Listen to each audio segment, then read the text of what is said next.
Hi guys! For today's video, ngayong araw nga ay pumunta na naman nga kami ng kondo ng ate Anika. Kaya naman inabot na naman nga kami ng umaga dito sa kondo, kaya naman pinaglutuan kami ng ate May ng breakfast. Kumain na nga kaagad si ate Kakay niya yung kinain nga namin kagabi. Pagkatapos nga ito si ate May nagluto talaga ng breakfast namin. Mas maganda nga daw yung hindi nauulit nga yung ulam para mapasarap nga yung kain. At for today's video, ito nga nilutuan kami ng ate May ng tortang talong. Ay tiyak na mauulit na naman nga itong isang kumain.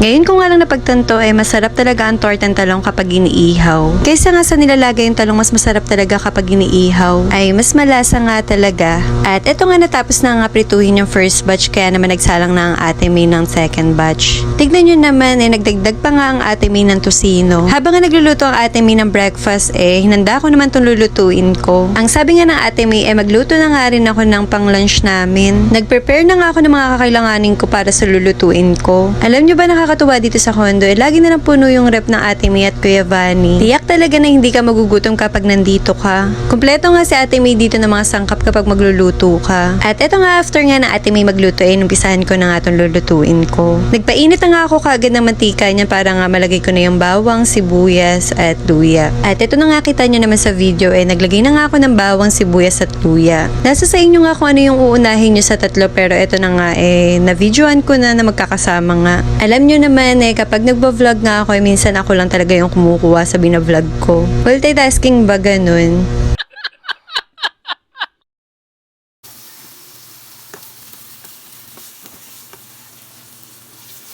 Doon okay na nga yung bawang, sibuyas at luya nilagay ko na nga itong pusit. At ayan, after ko nga malagay yung pusit tatakpan ko nga yan. At ito nga asukal kakailanganin ko nga rin to sa pagluluto ko ng adobong pusit sa gata. At ayan, ilang minuto nga lang nagtubig na nga itong pusit. Ay nga pala kusang nagtutubig pala itong pusit. Doon maiba na nga yung kulay ng pusit naglagay na nga ako dito ng toyo at suka. Hindi ko na nga po pala na video ito nga pala yung ginamit kong sandok panlagay dito sa pusit. 2 sandok nga ng toyo tapos 1 sandok ng suka nga. Ayan nga yung ginamit ko para nga matansya ko yung lasa. Pagkatapos nga naglagay nga ako dito ng ceiling green. 2 nga lang yung ceiling green pero ox na nga yan. Pagkatapos nga naglagay na nga rin ako dito ng pamintang durog. Hinintay ko nga lang to kumulo ulit tapos ilalagay na nga natin tong gata. Kahit anong ang klaseng gata, nasa sa inyo na kung ano yung gagamitin ninyo. Etong kokomamay okay na nga rin. At iyan, tamang halo nga lang ulit tayo. At iyan, tamang halo nga lang para nga kumalat nga tong gata. After ko nga lang maghalo ilalagay ko na nga tong asukal.